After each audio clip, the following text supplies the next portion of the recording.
Assalamu alaikum. Get to know your Lord. First part of the Right Belief series by Sheikh Karim Abu Zaid.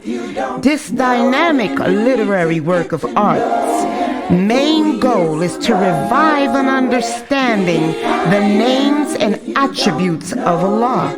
And understanding the name and attributes of Allah will elevate our faith, strengthen us, and keep us steadfast. This wonderful book is now available in an audiobook format and can be found free of charge on YouTube, channel Karim Abu Zaid.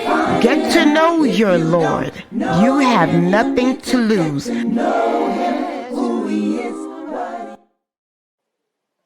You will make it through. The fitra is awake in you. With Quran and Sunnah by your side, here's a place where it will thrive. You will make it through. You will make it through. The fitra is awake in you. With Quran and Sunnah on his side, here's a place where it will thrive. You will make it through. With Quran and Sunnah on his side, here's a place where it will thrive. You will make it through. At all. There should be no question at all about whether or not it's lawful for us Muslims to participate in non-Muslim elections, because we provided the clear evidence, the clear verses from the Quran, several, where Allah says that they can never be protectors and leaders and rulers over us, because they'll never. I don't care what platform the person is running on. I don't care what platform or what the non-Muslims say. They're liars. You can't believe what they say. First of all, you can't believe a politician anyway. Come on, let's get real. This is America. You can't believe what a politician says anyway. Okay, but then it's a lying game. It's just a lying game anyway. But subhanAllah, then we had Muslims who go around referring to themselves as being Democrat. We talked about how democracy totally contradicts Islam, because in Islam we don't believe in a majority rule.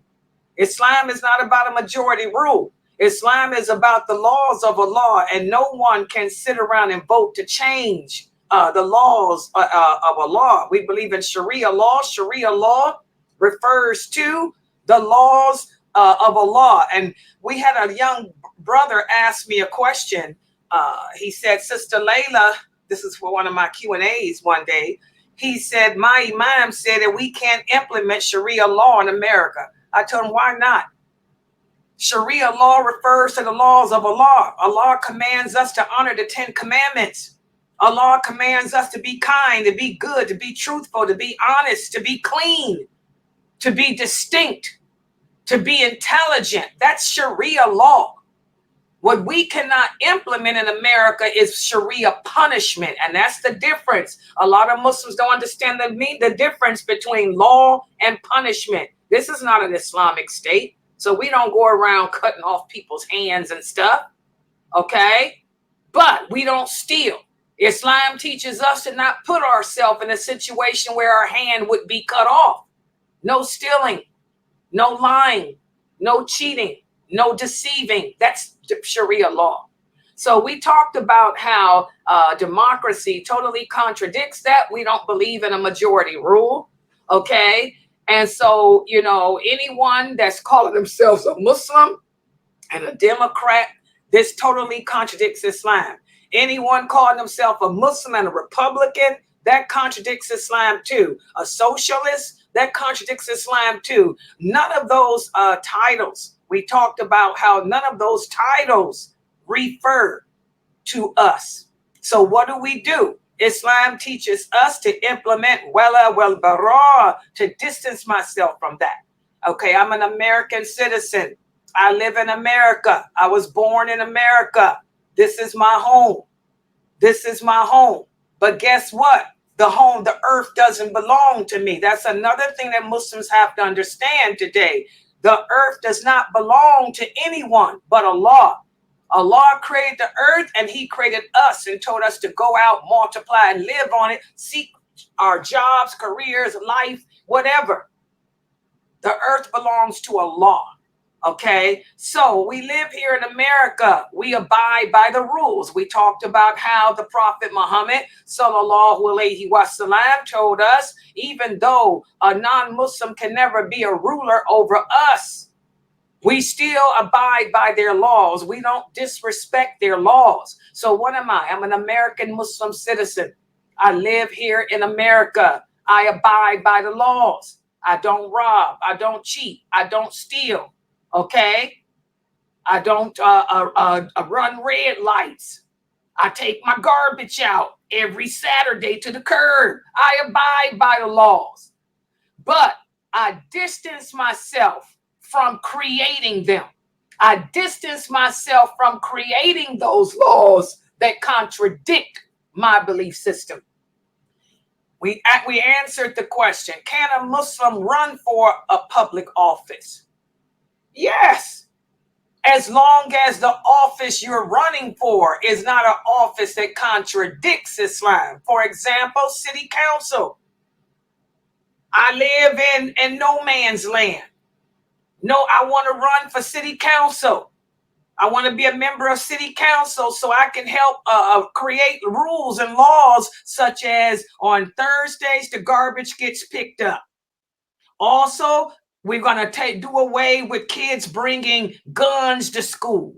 You know, when we run for a specific forum, a specific council, you know, you let your beliefs be known right up at the front. I'm running for office, for council, for a city council member. I am advocating no guns in school.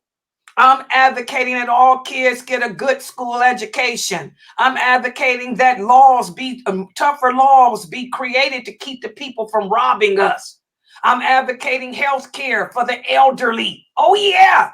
I'm advocating that the elderly people, you know, are checked on. This type of stuff does not contradict Islam. So can I run for office to represent that? Yes, because you know what I'm running for, what I'm representing. But say this. Say that the office also entail me implementing and acknowledging and representing and advocating LGBTQ. Do I participate then? No, I have to distance myself. That's when I distance myself. You are advocating LGBT. That platform, that's not my platform. My platform is no guns in school, you know, health care for the elderly to be respected and all of that. I'm not advocating. I am not advocating. I am not advocating anything with LGBTQ. Since that's on the agenda, guess what? I'm stepping down. You guys see that? As Muslims, we have to know when to hold and when to fold. That doesn't mean that I can't participate in this country and some of the rules of the lawmaking, as long as what I'm participating in doesn't compromise my Islamic belief, then yes. I'll give an example. We talked about how I was a union rep. A union rep. I arbitrated, negotiated contracts for the state I live in. My name is on the back of those books. Okay? I advocated equal rights, equal pay, weekends off, overtime. When we work overtime, we get paid time and a half. If you're going to force somebody to work on what you guys consider to be a holiday, and that's how my contract read, the days you consider to be a holiday, you're going to pay us time and a half. And since I put that in there too. Since you're celebrating your holidays, I want you to recognize that certain beliefs like mine, we have holidays too. So allow every employee in the state to have 1 or 2 days out the year that they can acknowledge their personal holiday. See, that's a good thing. I was union rep. I would advocated everything that was good and clean and just. I even put in my contract Any laws, any policies, any rules created by management are null and void if they contradict this book. I put that in there like the Quran, you know what I mean? So, something like that we can do, we can participate in, and we can serve on councils with that. But what we see happening as president, this is where we back off. No way, Jose, because no non-Muslim can ever rule over us. As a Muslim woman, I can't even have a non-Muslim. If I had a non-Muslim father, my non-Muslim father couldn't even be a guardian over me. Okay? So we have to know when to hold and when to fold. That's Wala Wal Bara. We have Muslims today advocating that you guys get out and vote. Don't vote for no president elections. This is haram. And don't think that Allah is not going to ask you about it. You Muslims should have learned when y'all put Obama in office. Look how he stabbed all of us in the back. We don't participate in that type of elections. So that summarizes what we've discussed so far. And it's about, I was trying to teach you, go over some of the views of the scholars, of the ulama. This is the problem too. Muslims today, we don't understand what a scholar is. Scholar is a term of endearment. It's a term. There's no such thing, guys. I had a brother ask me this question last Friday. There's no such thing as a degree in Islam. You want to know what I mean by that? Hikmah, wisdom. Allah tells us in the Quran that wisdom comes from him. Understanding of this deen comes from him. And he tells us he only gives it to a select few. So any of us can pay some money and go to school and get a piece of paper and that says, oh, I'm a PhD in Islam. And you don't still understand it. For example, look at that woman, Amina Wadud. This woman has a PhD in the Quran, a PhD in the Arabic language, a PhD in the Hadith, the science Hadith. But guess what? She still doesn't understand that a woman cannot lead a man in prayers. She's an advocate for women leading, she's an imama. And also she's an advocate for gay rights. Even though she has all those PhDs in so-called Islam, she doesn't understand that Allah made Eve instead of Steve. Okay? So that's just an example. A scholar is a term of endearment. You know what to do with that. You know what to do with that one, Fatma, right? Fatma? Yeah. Oh wait, hold on. I still don't have a code. I thought I have a code. Okay. Co-host. I mean. What happened? I gave you co-host. What happened? I think you accidentally gave it to Sister Anissa. I see her name up there. Oh God! Well, hold on for a second, guys. Layla got the rocking. Oh, I can't take my screen down. Hold on. I want to do something different with this one. Let me go to.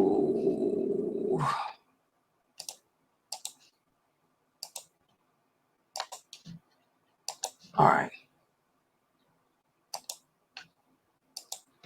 right. I did that one.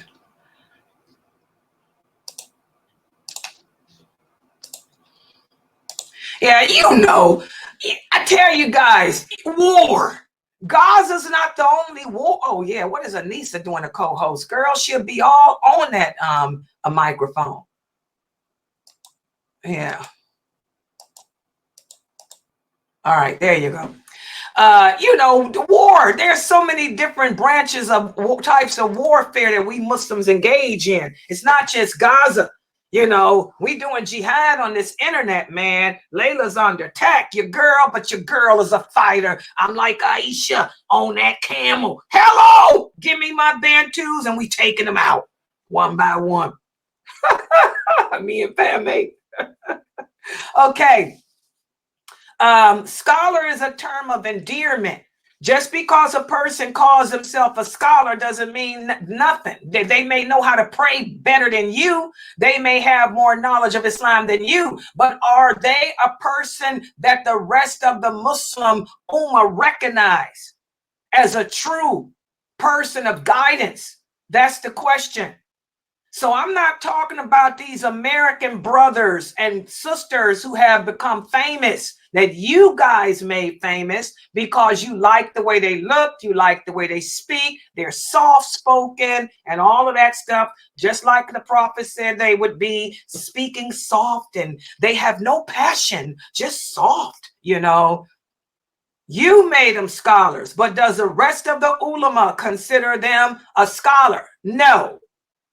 So today what we're going to do is look at the fatwas, or what the scholars of the ulama, the real scholars, had to say about voting, participating in non-Muslim elections for rulers over you. We're going to take a look at what they had to say, and that way you can see that it's not just Kareem speaking this. It's not just me. You know, all the scholars of the ulama, the real scholars, are in agreement, not the fake blades here in America. That's all about fame, fame, fame. The real ulama. So let's put the PowerPoint there. Let's take a look at it.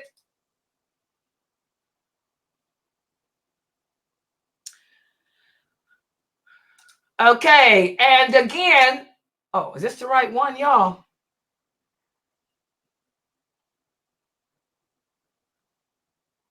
Oh, wait a minute. I got two different computers. Okay, yeah, here it is. This is the right one. Yeah.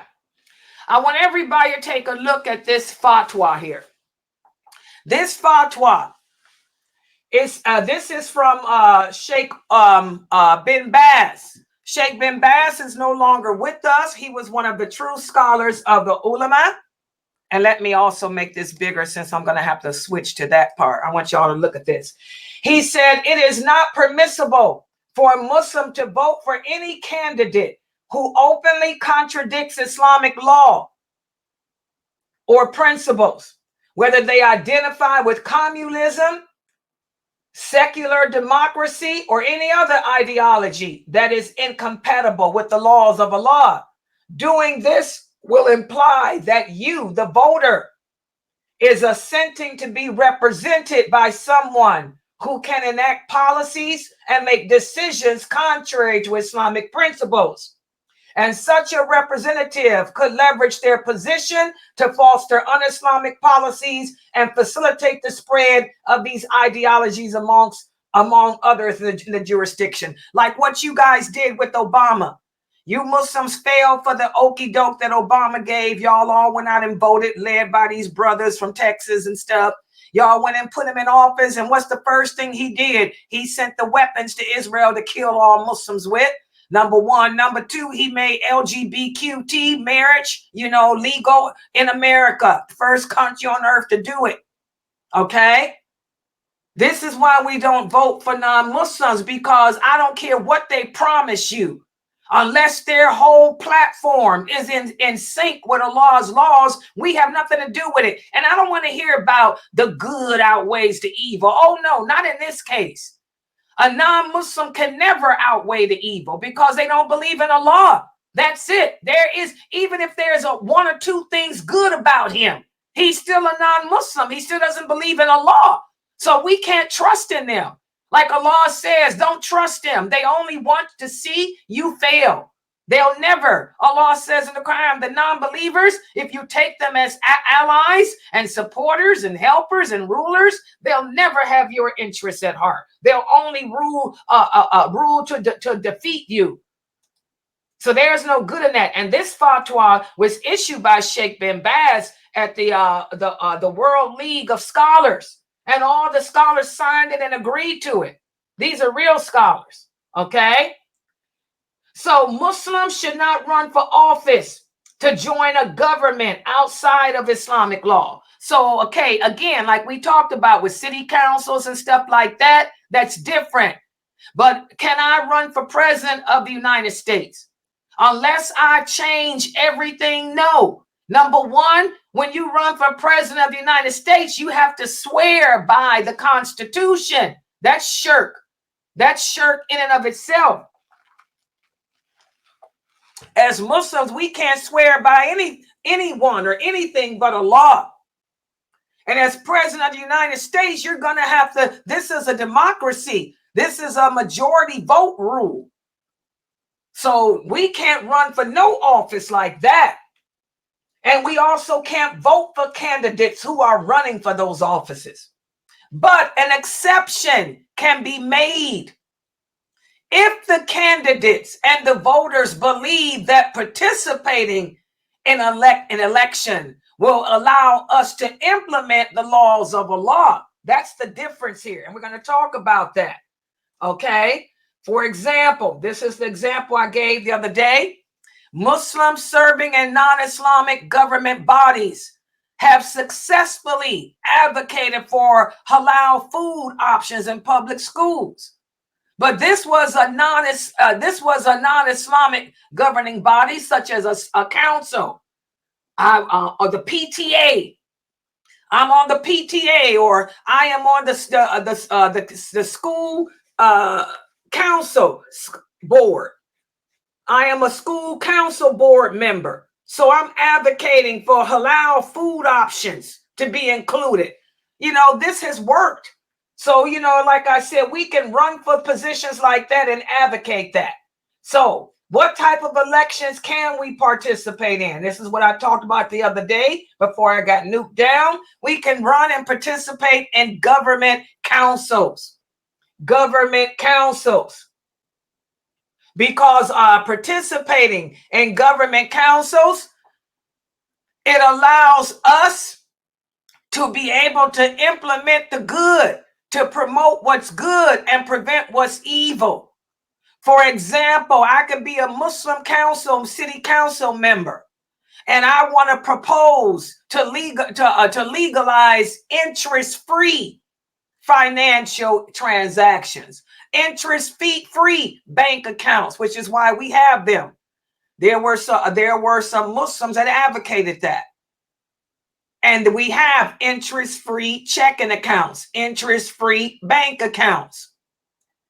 And again, like I said earlier, running on councils, you are allowed to run for a certain thing and implement it and stick to it. Okay? Also, serving on council gives us the ability to direct counter corruption through different avenues, such as advocating for laws against bribery. I'm not going to allow people to bribe. We're going to put some laws in effect to protect against bribery, to strengthen the security for the elderly, people's homes being broken into. So this type of elections and government, we can participate in because it allows us to champion Allah's laws. It allows us to implement what's good and clean. Okay. So school board member, can I run for a school board member? Yes. Okay. City council member? Yes. Some state legislative members? Yes. Okay. Council seats or other positions where you can make a change without compromising your Islamic identity? Yes, we can do. President is different. I'm going to have to compromise my Islamic identity. I'm going to have to compromise my Islamic values. And I don't care what these famous brothers are saying in America. This is haram. It ain't about weighing the pros and cons, because Allah is clear. You're never going to have a voice, brother. They're never gonna stop the war against Gaza. First of all, Allah is in control of the war, not man. So all this nice okey doke talk these Muslim activists are doing about why you should vote and the good outweighs the evil, the good never outweighs the evil in these cases. Allah is clear about that. Okay. So an elected role offers different advantages for the betterment of the community. Not only does it provide a degree of legal protection that helps the work of advocates and protects them against against terrorism and injustice, but you're also able to influence the people with Islamic values, because all of our Islamic values are good and clean. They're all for the betterment of man. So election to these office, you can do, as long as it's not an office that's going to compromise your Islamic morality. So I hope this is clear. And just to see how clear it is, I gave you guys a brief little quiz here. Couple of questions. I think it's just a couple. Give me an example of a council that you can run for office to represent and explain why. Give me an example of a leadership position that you can run for office to help represent and why. Anyone, go ahead. This is easy. This question is easy.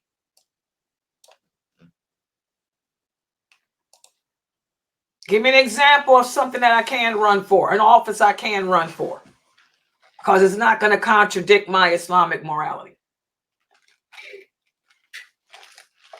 Anyone, come on. Wake up, people. I got a class in 15 minutes with Dr. Jamali.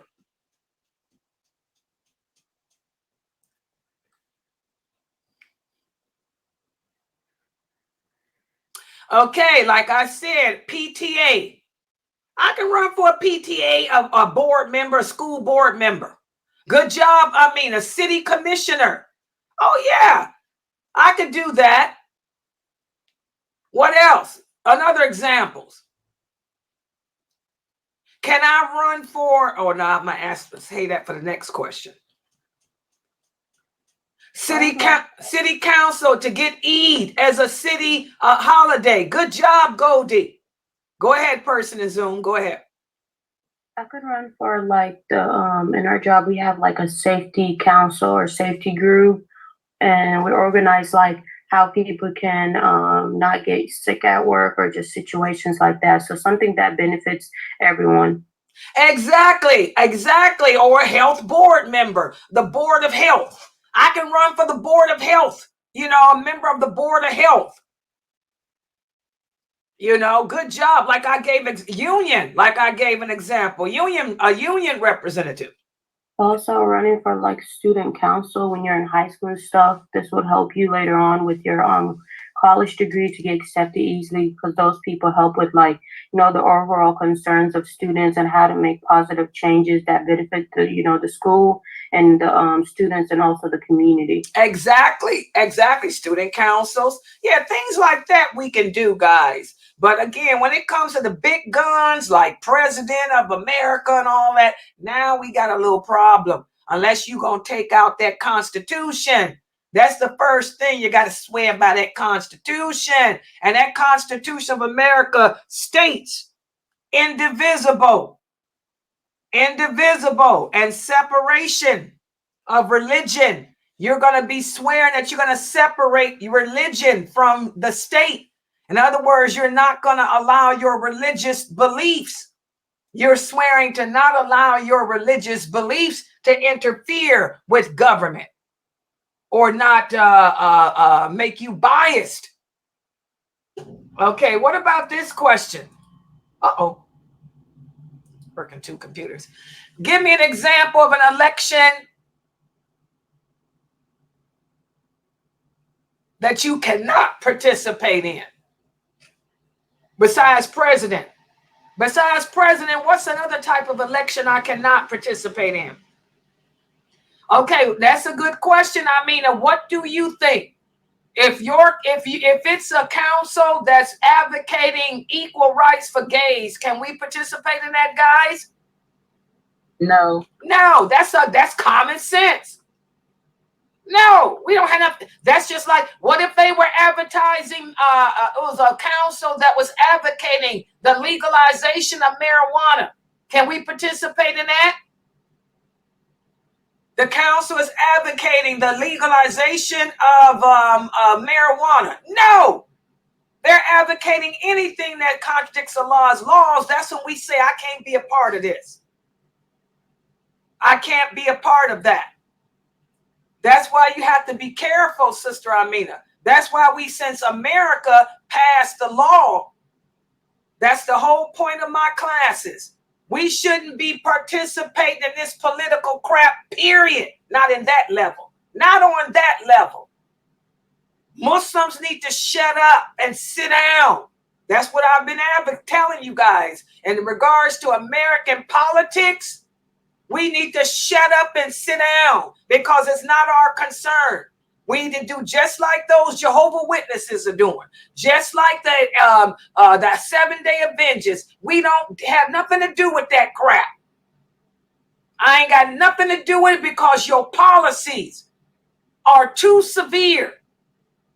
And now that you Muslims helped to put Obama in, most everything is going to be for the LGBTQ. Most everything is going to be for the LGBTQ.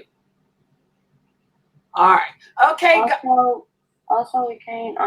I've seen a lot of young people nowadays who like the vice president or the people running for office, they would hire them to be board members for the basically they're called like the board's backup leader, and they would help to gain more attention for the members that are running. And I've seen like a lot of young people joining that stuff. So that's one thing we should also be aware of. Yeah, we have to be careful because since you guys helped put that Obama in and everything is about the LGBTQ and transgender, there ain't too much anything you can participate in now because the evil outweighs any good.